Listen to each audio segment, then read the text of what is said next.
Hey all, my name is Paul Borosky and I am the owner of Quality Business Plan. And what I'd like to do today is introduce you all to some tips and tricks on how to write a fitness center business plan. So let's go ahead and get started with this little handy dandy PowerPoint presentation that I've got concocted for y'all.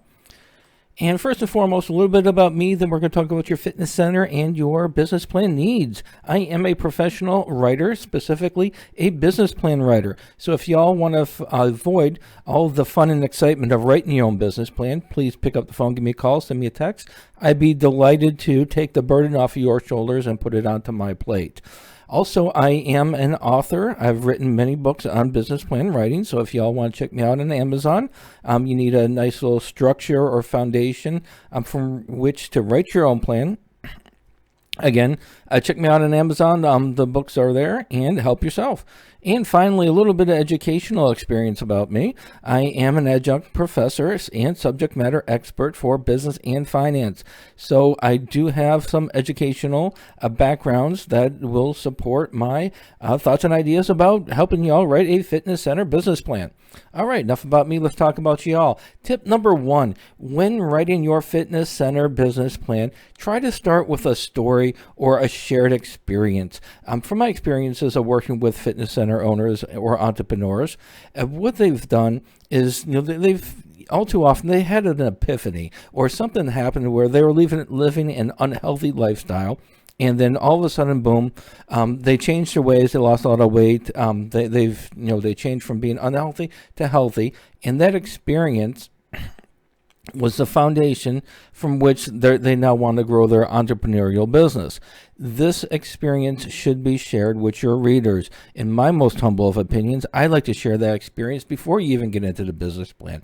This way, it shows that you've got experience in the industry. There is passion and drive, and there's a reason you want to get into this, and it's not just those rectangular little green bills that you receive. That some people call money. So just make sure you show your motivation, your thoughts and ideas, your experiences before you dive into the business plan. It's going to show that you've got some staying power. Next is going to be the problem that you're solving. Not everybody wants to get healthy for the same reason. Some people want to feel better about themselves. Some people need to do it because they've been in an accident. They need to rehabilitate. Other people just want to go ahead and maintain a vibrant lifestyle, and they need to be healthy. So whatever your problem that you're solving, whatever your business is going to be aligned with, make sure you discuss that also in the opening section of your business plan. If you're there and you're a powerhouse gym and you're there for bodybuilders, well, discuss the problem that you're solving, where is, this niche segment of the population needs a place that's serious about building their bodies to the peak physiques. So make sure you discuss that, identify the problem, and make sure you show it, and then in the business plan, align your products and services with the problem that you've identified with. Next is going to be competitive advantage. We've got a lot of competitors out there in the fitness center. You've got the LA Fitness out there. You've got Lifestyle Fitness. You've got 24 Hours Fitness. A lot of different big chain organizations are out there, and they're hitting some pretty good niche markets. When an organization is starting up, you are competing against the big boys. So there's some, you've got some benefits and some challenges with going against the heavy hitters. For example, small startups are really good with identifying niche markets.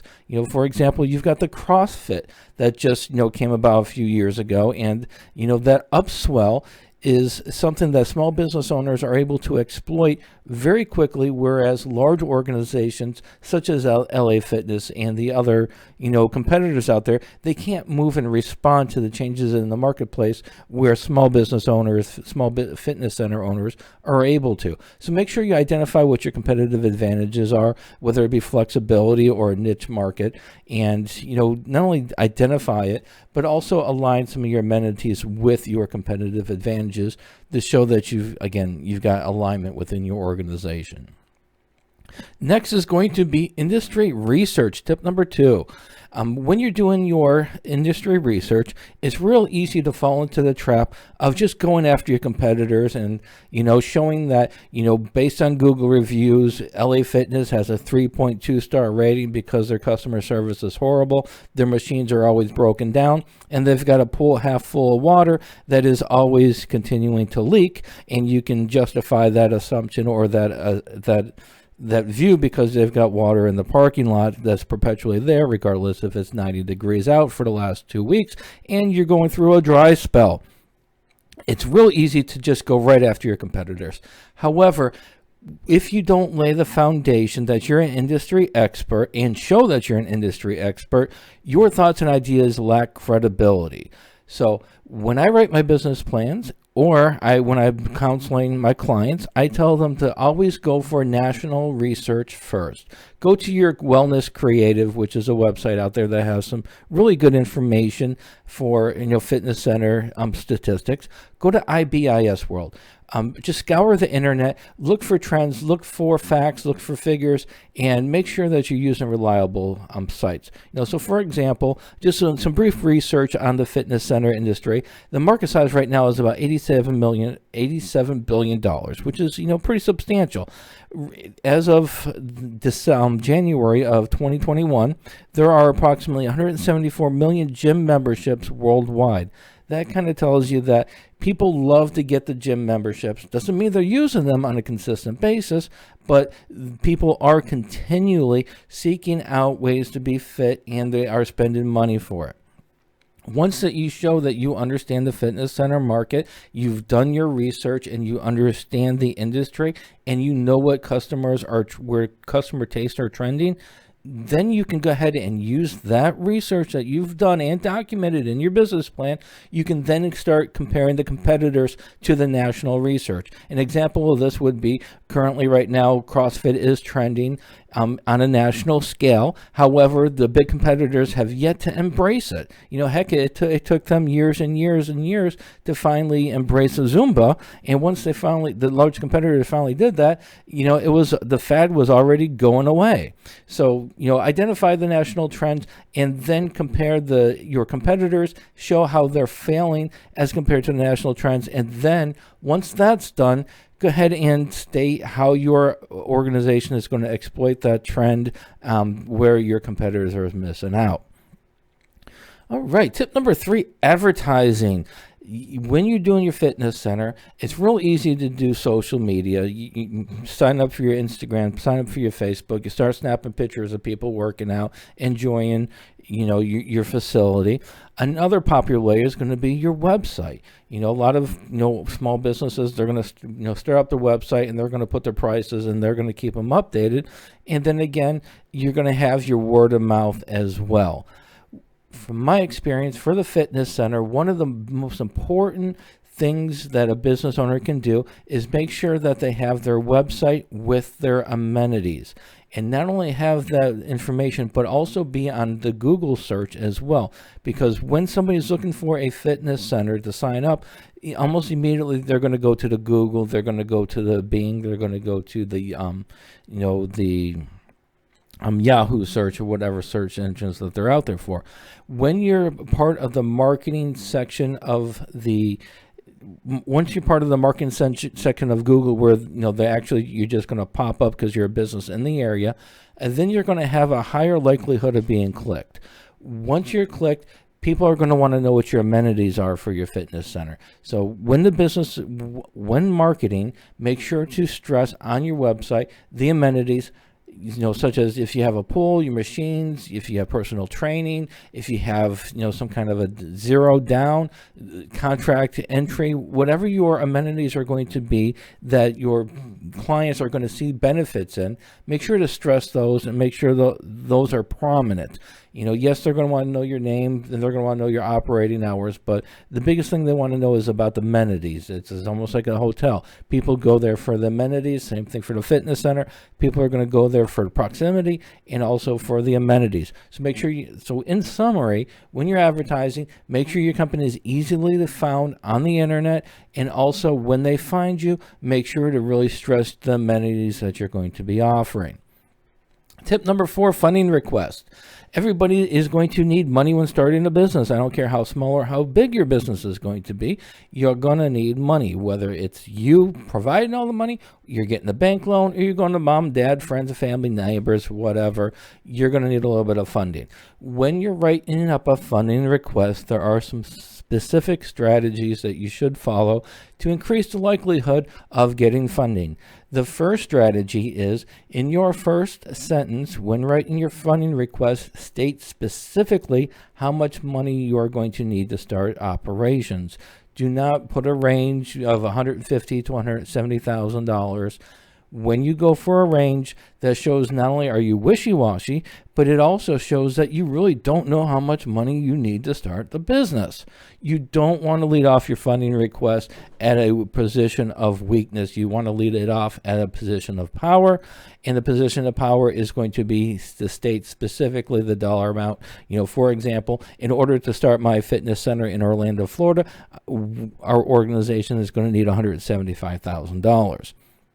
Once you identify the dollar amount that you're going to need, then you need to give yourself a little bit of wiggle room when you're trying to go ahead and, categorize the money that you're going to need for startup. A great way to go ahead and create a budget for your startup is to make categories. An example of the categories is going to be your build out section for, transforming a retail spot or, just a blank area in a strip mall into your fitness center. So you're going to need some build out capital. So put a dollar amount for the build out capital and go a little bit higher. If you need $75,000 for your build out, put down you need $85,000. Give yourself a little bit of wiggle room. Working capital is another category you're going to need for your fitness center. And a working capital, all that is once you open up your doors, day one, you're going to need some money in your checking account just to make sure you're able to sustain operations until your revenues start flowing in from your memberships. Also, you're going to need money for equipment. What is a fitness center without equipment? You're going to have to drop a little bit of money for your equipment. Now, please do not list every piece of equipment that you're going to buy and the specific dollar amount at that point in time. You're locking yourself into too tight of a corner. You want to give yourself some wiggle room. So say, you're going to need some weightlifting equipment and put a dollar amount there. You're going to need some cardiovascular equipment and put a dollar amount there. Whatever the current sales price are for these machines, bump it up a little bit because you don't know what's going to happen. I mean, who would have predicted a pandemic setting in and, borders being closed and, prices for imports going through the roof. So give yourself a little bit of wiggle room. And then inventory. Some fitness center individuals think they're not going to need inventory, but you're going to need your supplies. You're going to need your paper products. You're going to need some inventory, so make sure to budget for that as well.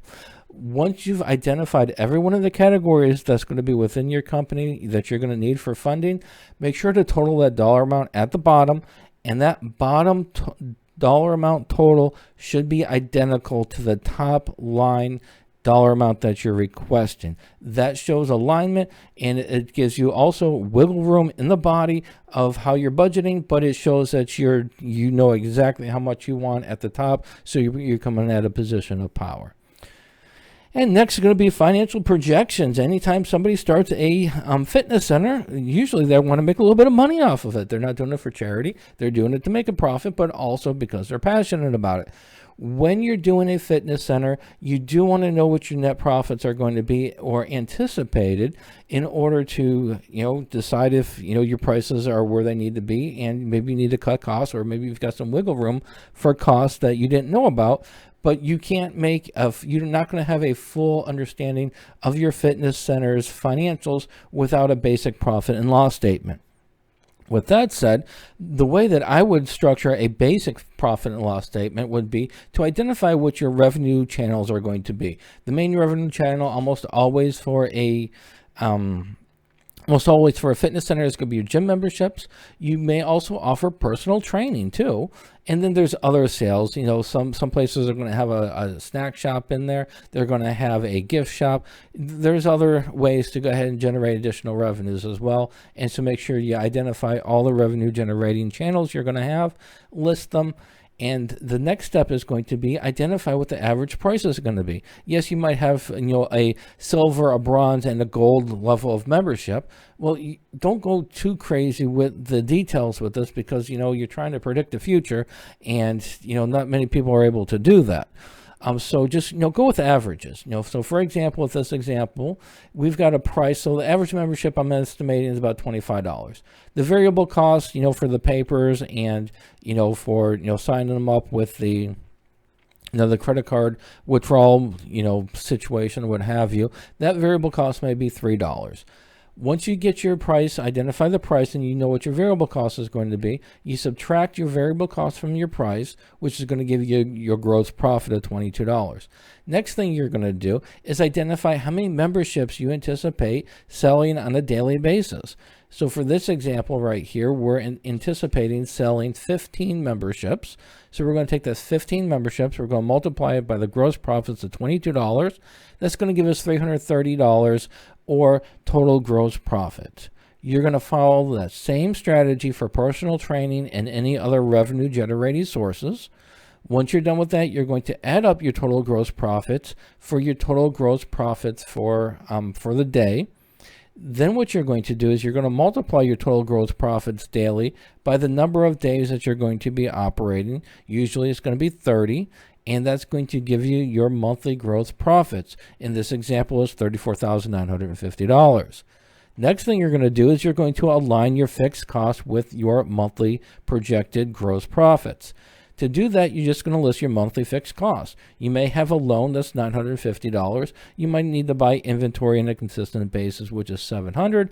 Your labor might cost you $9,500. Space rental might be $6,500. Utilities, we can estimate $1,200. Marketing, you are going to be dropping a little bit of money to get your branding out there and to get in front of your target markets, $5,000. Accounting, legal, and insurance, we're going to lump all those together in about a $750 estimate. And then finally, my favorite, miscellaneous. There's no way you're going to be able to predict your monthly fixed costs when you haven't even opened your doors. You definitely need the catch-all category, and that catch-all is going to be your miscellaneous. Once you've identified and anticipated what your fixed costs are going to be, you sum up all your fixed costs right at the bottom. In this example, is $25,400. And the final step is to figure out the monthly profits. In order to do that, we are going to take our monthly gross profits from here, $34,950. We're going to pull it down here. Then we're going to take our monthly costs, which are right here, $25,400, put it right here. And then we're going to subtract our monthly gross profits from our monthly costs, and it's going to give us our net profits of $9,550.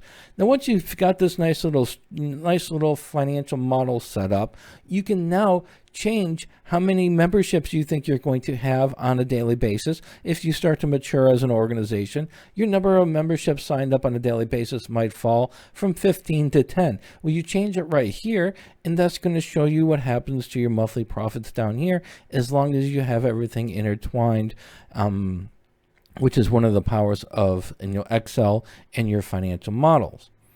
All right, next is going to be the summary. All right. So in summary, when you're doing a fitness center business plan, make sure to follow some kind of a proven format. If you start with just a blank Word document, for the most part, you're going to have that blank Word document in front of you for the next several hours, several days, several weeks, and in some instances, several months. No need to start with a blank piece of paper. There are some templates out there that can help you, at least give you a starting point and start asking the questions that are relevant to your business. One place you can go to is you're going to be the SBA website. They've got some really good business plan templates out there that gives you some, good segments, and it also gives you some prompt questions to get you going for each one of the segments. The challenge with the SBA website for the fitness center is that their templates on there, they are geared towards all businesses. So you can use the same template for a restaurant as well as a manufacturing company, a business consulting company, and also a fitness center company.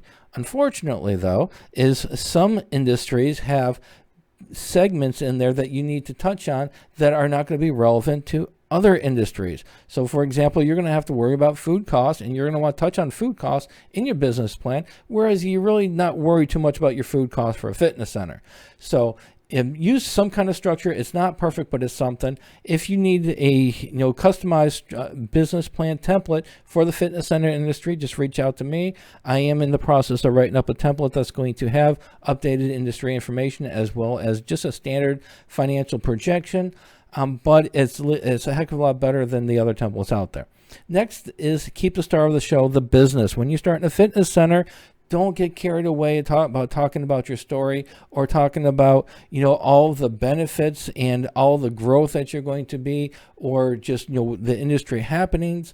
Make sure that the star of the show is the business models, the financial projections, the target market, the how you're going to be doing operations, the number of employees you're going to have, their pay, how you're going to structure your fitness center so it flows and it's accommodating to all individuals based on their needs.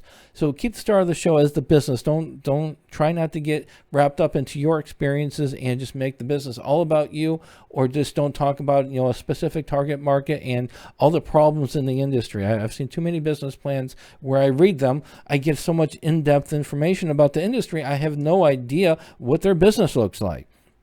So stay away from that problem. And then finally, if you need some help, contact me. I am a business plan writer, I'm really good with financial models. So like I said, reach out, love to help. And next is going to be, if y'all do want some more information with business plan writing for a fitness center, please mosey on over to my website of qualitybusinessplan.com/how to write a fitness center business plan. And on this website, I do give y'all some more tips and tricks and thoughts and ideas for various sections in your business plan. So a lot more information on my website. And then finally, if you do need a business plan template that is focused on fitness centers, I am in the process of developing that particular business plan template. So if you go over to qualitybusinessplan.com/business plan templates, scroll down, look for the fitness center template. If it's not there, send me a message. I am in the process of writing it up. Hopefully I'm going to have it up there within, shortly. But if it's not up there, send me a message. I'll usually go ahead and move that up on the, on my list of templates I'm generating, and I can usually have that ready for within 24 to 48 hours. All right, and finally, if y'all want some books for business plan writing, just check me out at Amazon /author/my name, Paul Borosky. And finally, hopefully this video was helpful and geared towards your tips and tricks that you may be able to use when writing your own fitness center business plan. If you like the video, give me a thumbs up on YouTube. Thank you.